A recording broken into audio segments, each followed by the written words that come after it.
Hi everyone, कैसे हो आप सब। इस नई वीडियो में आपका स्वागत हो। आई होप आपको ये सीरीज़ अच्छी लग रही है। राइट, तो ये हमारा सेवेंथ लेसन है, सेवेंथ चैप्टर है हमारा ये इस सीरीज़ का।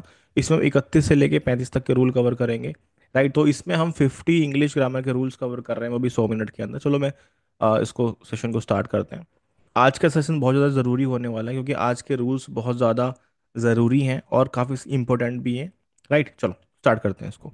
तो सबसे पहला जो रूल है वो हमारा सब्जेक्ट वर्ब एग्रीमेंट का है। इसको पढ़ाने से पहले मैं को थोड़ा बता देता हूँ उसके बारे में कि इस सीरीज़ को मैंने ऐसे डिज़ाइन किया है ताकि आप एग्ज़ाम से पहले, अगर आप जैसे आपका आज एग्ज़ाम है, 2 बजे एग्ज़ाम है, मान लेते हैं 2 बजे एग्ज़ाम है, तो आप 2 घंटे पहले भी आप इस सीरीज़ से रिवाइज कर सकते हो ग्रामर के रूल्स को। राइट, अगर आपको लगता है कि हाँ आप बीच में भूल रहे हो तो अब इसको बार बार रिवाइज करो, स्पीड को बढ़ा के देखो। लेकिन जब तक ये सारे के सारे 50 रूल आपको नहीं आ जाते तब तक आपको ये करते रहना है बार बार। राइट, अगर पूरे पूरे चैप्टर देखने हैं तो मैंने वो भी पढ़ाए हैं, प्लेलिस्ट में जाओ आपको मिल जाएंगे। अब यहाँ पर हम सबसे पहला रूल आज का देखते हैं। जैसे यहाँ पे क्वेश्चन है, एग्जाम में पूछा गया क्वेश्चन है ये कि either Vikas or his friends is going to cook dinner. इसमें आपको एरर बताना था कि कौन से पार्ट में गलती है। तो इसको अभी हम करेंगे। राइट, बड़ा ही सिंपल सा इसमें एरर है क्योंकि देखो, अगर इस क्वेश्चन को करें हम तो विकास से अगर हम बात करें विकास को तो यहाँ पे इज राइट है, लेकिन हिज फ्रेंड्स के लिए यहाँ पे आर आना चाहिए। तो ऐसे केस में हम कैसे पता लगाएं कि हमें विकास या फिर हिज फ्रेंड्स किसके अकॉर्डिंग, दो सब्जेक्ट इसमें दे रखे हैं तो किसके अकॉर्डिंग हम यहाँ पे वर्ब लगाएंगे। तो देखो, ये सब्जेक्ट वर्ब एग्रीमेंट का एक क्वेश्चन दे रखा है। इसमें आपको देखना क्या है कि जब भी आपको देखो, when to or more subject, जब आपको एक सब्जेक्ट ये हो गया एक ये हो गया, या तो दो सब्जेक्ट या फिर दो से ज्यादा सब्जेक्ट आपको दिए हुए हैं और वो कनेक्ट करते हैं, वो जुड़े होते हैं ईदर और के साथ में, जैसे यहाँ पर ईदर है और उसके साथ और दिया तो एक सब्जेक्ट ये एक सब्जेक्ट ये, मतलब कि दो सब्जेक्ट आपको ईदर और या फिर नीदर नॉर के साथ में जुड़े होते हैं। तो आपको वर्ब कौन सी लगाएं वही सबसे ज्यादा कंफ्यूजिंग रहती है, तो उसी को ही सब्जेक्ट वर्ब एग्रीमेंट बोलते हैं। कि जब हमारे पास दो सब्जेक्ट होते हैं, जब एक सब्जेक्ट होगा तो इजी होता है मतलब हमें वर्ब को लगाना, लेकिन जब दो होते हैं थोड़ी सी मुश्किल होती है। तो उसके छोटे छोटे रूल्स हैं सब्जेक्ट वर्ब एग्रीमेंट के कि ईदर और, नीदर नोर या फिर सिंगल और दे रखा है, तो उस केस में हमेशा आपको जब वर्ब लगाओगे तो जहां पर भी आपको वर्ब दी हुई है उसके पास वाला आपको सब्जेक्ट देखना है। मैं फिर से एक बार बोलूंगा कि जहां पर भी आपको वर्ब लगानी है उसके पास वाला देखो। तो आप देखो जल्दी से मुझे बताओ कि यहाँ पर पास वाला सब्जेक्ट कौन सा है, तो आप बताओगे सर यहाँ पे तो पास वाला सब्जेक्ट हिज फ्रेंड्स है। तो इसका मतलब ये है कि यहाँ पर जो वर्ब लगेगी वो हिज फ्रेंड्स के अकॉर्डिंग लगेगी। तो यहाँ पर जल्दी से बताओ, इज यहाँ पर राइट है? नहीं, यहाँ पर इज राइट नहीं है। इसका मतलब यहाँ पर सी पार्ट में गलती, यहाँ पे आर आएगा। तो बात समझ में आ गई आपको। जब भी जैसे यहाँ पे क्वेश्चन देखो, either the teacher or the students are responsible for the project. जैसे मैंने बताया आपको, सबसे पहले तो ये भी देख लो कि ईदर के साथ में और लगना चाहिए, तो ये भी तो पेयर में चलते हैं। मैंने आपको कंजंक्शन के बारे में बताया था ना। अभी हम थोड़े से और रूल भी समझेंगे इसमें कि एक तो सबसे पहले ये भी देख लो, इधर दिया है तो और ही आना चाहिए, नीदर दिया है तो नॉर ही आना चाहिए।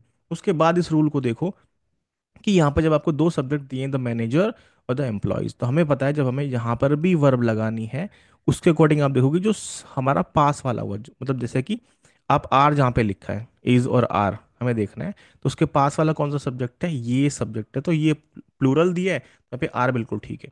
Since employees is closer to the verb, जो पास वाला होगा, या फिर किसी किसी किताब में ये भी दिया होता है कि जो हमारा सेकंड सब्जेक्ट होता है उसके अकॉर्डिंग हम वर्ब लगाते हैं। जैसे एक क्वेश्चन यहाँ देखो, ईदर द कैट सिंगुलर है और द डॉग्स प्लूरल दे रखा है, तो यहाँ पे हमें हैव देखना है कि ये सही है या गलत है। तो आप देखो कि यहाँ पे इसमें आपको वर्ब दिए, हेल्पिंग वर्ब, तो पास वाला सब्जेक्ट कौन सा है? डॉग है, तो इसका मतलब यहाँ पे सेंटेंस बिल्कुल सही है।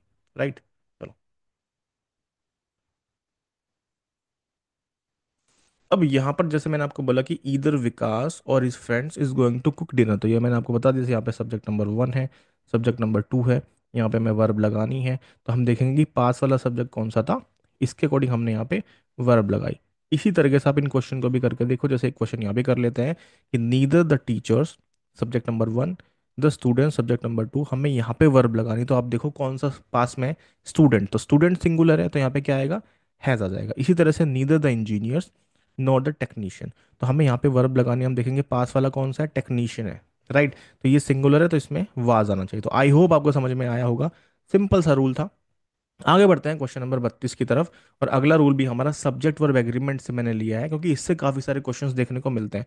अब देखो, अभी मैंने आपको क्या बताया कि दो सब्जेक्ट हैं और वो ईदर और नीदर नॉर के साथ में जुड़े हैं या फिर खाली और आया है, तो हम जहाँ पर भी हमें वर्ब लगानी है उसके पास वाला जो सब्जेक्ट होगा उसके अकॉर्डिंग लगाएंगे। लेकिन यहाँ पर समझो, ये भी बिल्कुल ऐसा ही रूल है कि दो या दो से ज़्यादा सब्जेक्ट दिए हैं, लेकिन इस बार इधर और नहीं है, इस बार ये वाले वर्ड्स आपको देखने हैं, ये वाले कंजंक्शंस देखने हैं। बाय कंजंक्शंस, क्योंकि वो भी कंजंक्शन थे और यहाँ भी कंजंक्शन है, जैसे कि as well as, with, along with, इनको याद करना पड़ेगा। And not, in addition to, but, besides, except, rather than. ठीक है, ये सब चीज़ जैसे यहाँ पे एग्जांपल देखिए, इसमें दिया है the manager, subject number one, as well as subject number two his assistants, और यहाँ पे हमें वर्ब लगानी है। तो इसमें, इस वाले में थोड़ा सा डिफरेंस है। कैसे? इसमें हम हमेशा पहले वाले सब्जेक्ट के अकॉर्डिंग लगाते हैं। तो इसमें पहले वाला सब्जेक्ट क्या है? मैनेजर दे रखा है, तो ये देखेंगे सिंगुलर है, तो इस ठीक है। यहाँ पे प्लूरल होता है तो यहाँ पे आर लगाते हैं। अगला क्वेश्चन एक देखते हैं इसमें, जैसे इसमें along विद दिया तो पहचान जाएंगे कि देखो ये रूल इसमें लग रहा है, जैसे कि विद देखना है आपको, with, as well as, besides, तो ये आपको देखना है इसमें। यही हमारी पहचान है। अगर आपको along विद दिया है तो आपको आगे सर ने बताया था, along विद दिया है, एज वेल एज दिया है, एंड नॉट दिया है, तो हम पहले वाले सब्जेक्ट के अकॉर्डिंग लगाएंगे। अगर ये सिंगुलर होगा तो सिंगुलर लगाओ, प्लूरल होगा तो प्लूरल लगाओ। तो बुक इसमें क्या है? सिंगुलर है, तो वाज यहाँ बिल्कुल सही दे रखा है। जैसे ये क्वेश्चन तो पिछले वाले रूल का है, नीदर वाला। अब इसमें देखो ये वाला क्वेश्चन देखो, Rakesh along with his friends, along with दिया है, तो यहाँ पे देखो राकेश है तो पहले के अकॉर्डिंग लगाएंगे, वही तो लिखा है मैंने। The verb should be agree with the first subject, पहले के अकॉर्डिंग। तो इसमें क्वेश्चन में क्या आएगा? इज यहाँ पर आ जाएगा, Rakesh along with his friends. तो बात समझ में आ रही है? दो ही रूल है हमारे। इसमें आपको वर्ब देखनी थी, दो सब्जेक्ट अगर आपको दे रखे हैं, लेकिन आपको देखना पड़ेगा कंजंक्शन क्या दिए। तो ईदर और, नीदर नोर या और दे रखा है, तो आप सेकंड के अकॉर्डिंग या फिर जो पास वाला होगा वर्ब के पास उसके अकॉर्डिंग लगाओगे। लेकिन इस वाले में क्या है? दो सब्जेक्ट दिए होंगे, दो से ज़्यादा दिए होंगे, लेकिन वो इन कंजंक्शन के साथ जुड़े होने चाहिए। लेकिन सबसे ज़्यादा आपको ध्यान रखना है, जैसे कि इसमें एज वेल एज हो गया, लेकिन ये आपको देखो पढ़ना पड़ेगा। स्क्रीनशॉट ले लो, मैंने बहुत सारे एग्जांपल्स दिए हैं, राइट? तो आपको समझ में आ जाएगा। चलो आगे बढ़ते हैं। यहाँ पर कुछ क्वेश्चंस हैं, जैसे आप देखो इसमें, यहाँ पर सेकंड वाला देखो, ये इसी रूलर बेस पे पेशेंस दे रखा है, पेशेंस एज वेल एज परजवरेंस यहाँ दे रखा है। तो ये देखो एज वेल एज के साथ जोड़ जोड़ दिया इसमें। तो आप किसके अकॉर्डिंग? पेशेंस के अकॉर्डिंग लगाओगे, तो यहाँ पे इज बिल्कुल सही है। इसमें देखो, the teacher along with her students, तो देखो यहाँ पर टीचर के अकॉर्डिंग यहाँ पे लगाएंगे, तो यहाँ पे आर नहीं होगा, यहाँ पे क्वेश्चन में इज आ जाएगा। The teacher along with her students is participating in the competition. तो सिंपल सा क्वेश्चन है हमारा। जैसे पांचवा देखो, वन ऑफ द बॉयज, तो ये तो हमारा हमने पहले रूल पढ़ लिया कि वन ऑफ दे रखा है तो पी एन एस वी का इस्तेमाल करते हैं, पी एन एस वी और एस ए का इस्तेमाल करते हैं। ये रूल हम ऑलरेडी डिस्कस कर चुके हैं। तो one of the boys, P N बिल्कुल ठीक है, यहाँ पे से हैज़ आएगा और यहाँ पे हेज आएगा, राइट? चलो, क्वेश्चन नंबर फर्स्ट और फोर्थ जो है ये भी एक रूल है। आप मुझे बताओ इसमें क्या होना चाहिए, राइट? अगर आपको पता है इसके बारे में। आगे बढ़ते हैं।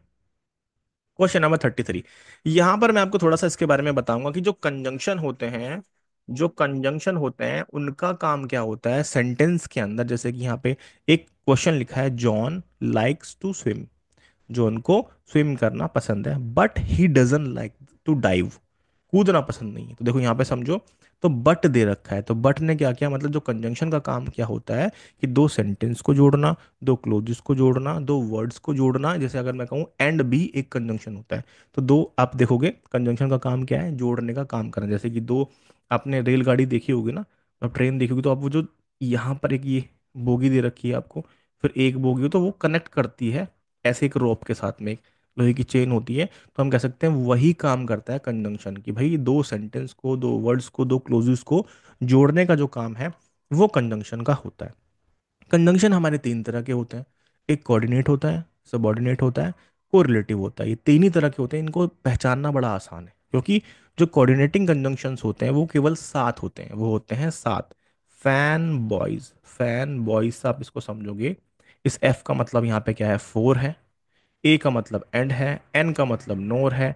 आप देखोगे ये मैंने सभी यहाँ लिख रखे हैं साथ के साथ, आप इसको यहाँ पे लिख सकते हो। भाई ए का मतलब भाई एंड हो गया, एन का मतलब नोर हो गया, बी का मतलब बट हो गया, ओ का मतलब और हो गया, वाई का मतलब यट हो गया, एस का मतलब, तो ये सात ही होते हैं जो कोऑर्डिनेटिंग कंजंक्शंस का काम करते हैं, राइट?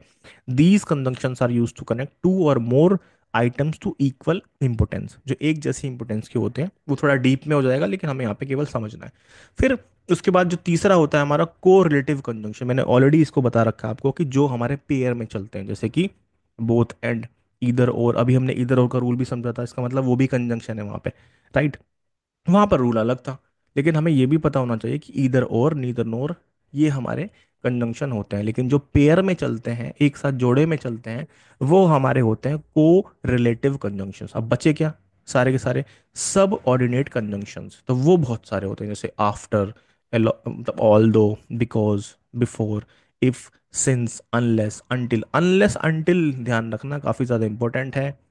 उसके बाद देखोगे वैन, वाइल है, ये चार बड़े इंपॉर्टेंट है, लेकिन मैंने इसकी एक लिस्ट बनाई है, आप समझ सकते हो उसके बारे में। देखो ये भी एक क्वेश्चन है भाई, neither the teacher not the students. तो यहाँ पे भी वो रूल लगेगा, कौन सा? ईदर और, नीदर नोर वाला, कि आप इसके अकॉर्डिंग यहाँ पे वर्ब लगाओगे। ठीक है, तो इनको समझते जाओ। ठीक है, चलो आगे बढ़ते हैं।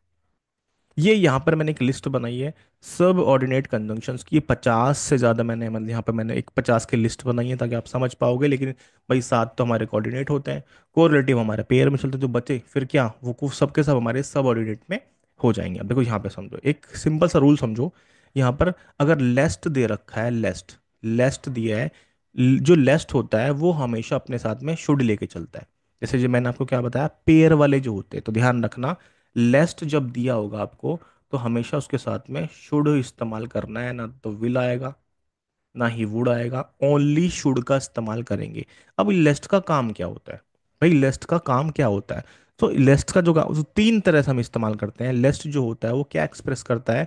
वो एक्सप्रेस करता है नेगेटिव पर्पस को और इंटेंशन को। कैसे? Lest is often used to indicate that the speaker is taking precautions to avoid or negative outcome. कि भाई लेस्ट का मतलब क्या होता है? जैसे कि भाई वो गलत कोई आउटकम ना निकल, जैसे कि I am wearing my sunglasses, मैं अपने सनग्लासेस पहन रहा हूँ, lest I get headache from the sun, कि भाई सन से मुझे जो है सर दर्द ना मुझे हो जाए।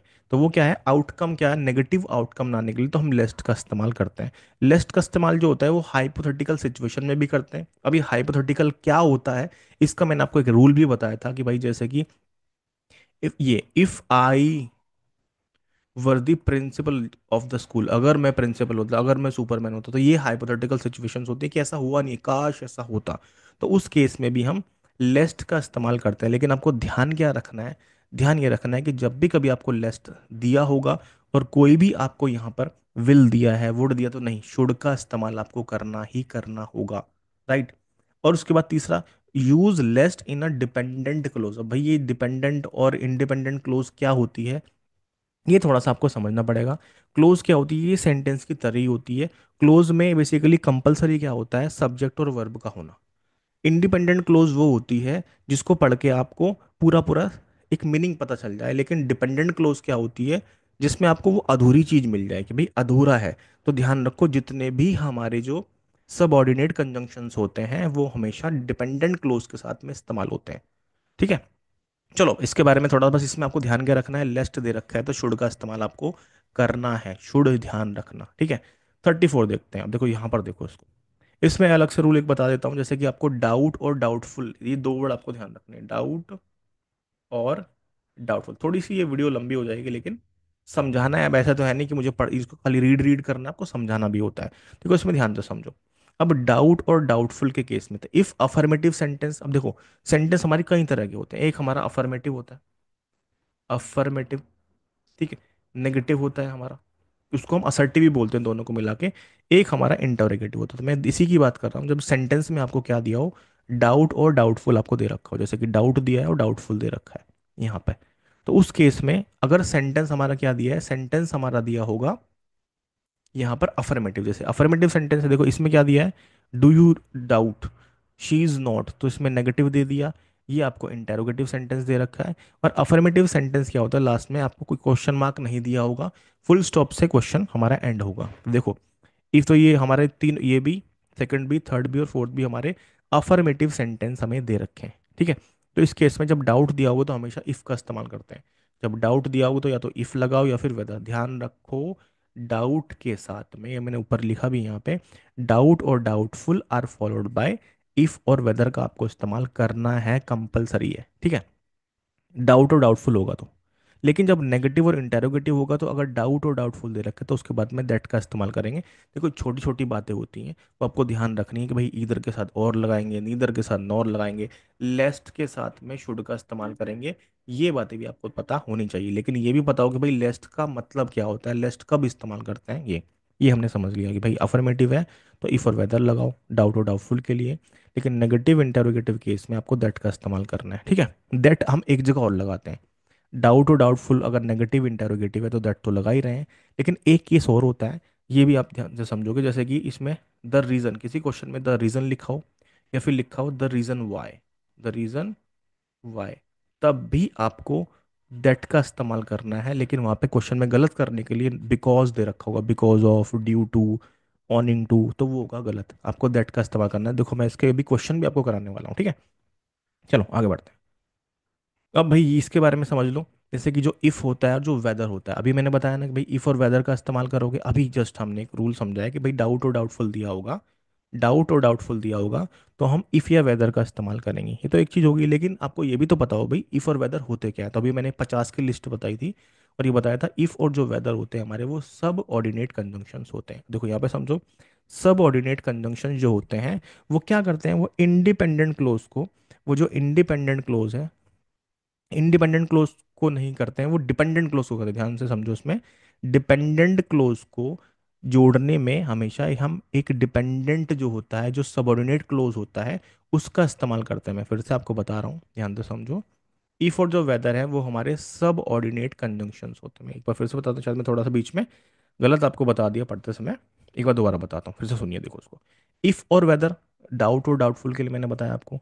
इफ और वेदर आपको पूछ लेता है कि भाई इफ और वेदर है क्या, आप बताओगे ये कंजंक्शन है। ठीक, कौन सा कंजंक्शन है, सब ऑर्डिनेट कंजंक्शन है। ये किसको जोड़ने का, कौन सी क्लोज को जोड़ते हैं, आप कहोगे सर ये डिपेंडेंट क्लोज को जोड़ते हैं, और डिपेंडेंट क्लोज का ही दूसरा नाम होता है सब ऑर्डिनेट कंजंक्शन। तो ऐसे आप इसको कनेक्ट करो, सब ऑर्डिनेट कंजंक्शंस सब ऑर्डिनेट क्लोज को जोड़ने का काम करते हैं, और जो सब ऑर्डिनेट क्लोज होती है उसी को ही डिपेंडेंट क्लोज बोला जाता है। देखो, अगर आपको याद हो तो मैंने आपको जो कंडीशनल सेंटेंस बताया था उसमें बताया था ना कि जब आपको इफ दिया हो, इफ क्लोज दे रखा हो प्रेजेंट में, तो हम किसका इस्तेमाल करेंगे, हम विल का इस्तेमाल करते हैं। अगर आपको ध्यान हो तो वही दे रखा है कि जो इफ है वो हम कंडीशन बनाने में भी कर देते हैं। ठीक है, चलो। तो देखो ये धीरे धीरे करके ये चीज़ें आती हैं, बार बार ये रोटेशन बेसिस आप देखोगे। हम लास्ट रूल लिख लेते हैं, सपोजिंग इफ का। लास्ट रूल 35 देख लेते हैं, सपोजिंग इफ। तो सपोजिंग इफ होता है वो ग्रामेटिकली गलत होता है। सपोजिंग इफ ये दोनों को दोनों इस्तेमाल, ये सुपर फ्लूइड की तरह काम करेगा। भाई सपोज भी दे रखा है, इफ भी दे रखा है तो नहीं। तो अगर क्वेश्चन में सपोजिंग इफ दे रखा है तो क्वेश्चन गलत हो जाएगा। खाली आपको सपोज का इस्तेमाल करना है या फिर व्हाट इफ का इस्तेमाल कर सकते हैं। तो ग्रामेटिकली करेक्ट नहीं है। The word supposing already applies a condition or assumption, so it does not need to be followed by if. Instead आपको क्या करना है, you can use suppose or what if to express hypothetical situation. अब ये बार बार hypothetical situation आ रहा है, तो भाई इसके बारे में थोड़ा सा आप पढ़ ही लेना कि भाई ये हाइपोथेटिकल सिचुएशन होती क्या है। मुझे बोलोगे तो मैं समझा दूंगा, लेकिन अब देखो जब आप इन लेसन्स को देख रहे हो, रूल्स को पढ़ रहे हो, समझ में आ रहा है तो भाई एक दो कमेंट भी कर दिया करो कि आपको चीज़ें समझ में आ रही है। कुछ आपको और रूल्स आपको अगर चाहिए तो वो मैं आपको एक्सप्लेन कर दूंगा, राइट। थोड़ा सा लिख दिया करो ताकि चीज़ें और क्लियर हो जाएं, और मैं इस सीरीज़ को बहुत जल्दी फिनिश भी करने वाला हूँ। तो यहाँ पे आप देखोगे सपोज बिल्कुल ठीक है। ओके चलो आगे बढ़ते हैं। अब हम लास्ट में बस एक कुछ क्वेश्चंस कर लेते हैं ताकि आपको समझ में आ जाए, और ये सब हम यहाँ पर कंसोलिडेट कर दें रूल्स को। तो अभय वर्क्स हार्ड, लिस्ट, लिस्ट दे दिया। ये बताया था ना कि ये तीन तरह से इस्तेमाल होता है, हाइपोथेटिकल सिचुएशन में भी इस्तेमाल करते हैं इसको, नेगेटिव सेंस में नेगेटिव आउटकम ना निकल जाए। तो देखो यहाँ पे समझो कि Abhay works hard lest he should, अभी बताया था ना आपको, अभी मैंने जस्ट इस रूल को देखोगे आप यहाँ पर, ये आपको दिखा देता हूँ यहाँ पर। ये एक रूल था, लेस्ट के साथ में हमेशा शुड का इस्तेमाल करते हैं, अभी जस्ट मैंने आपको बताया था।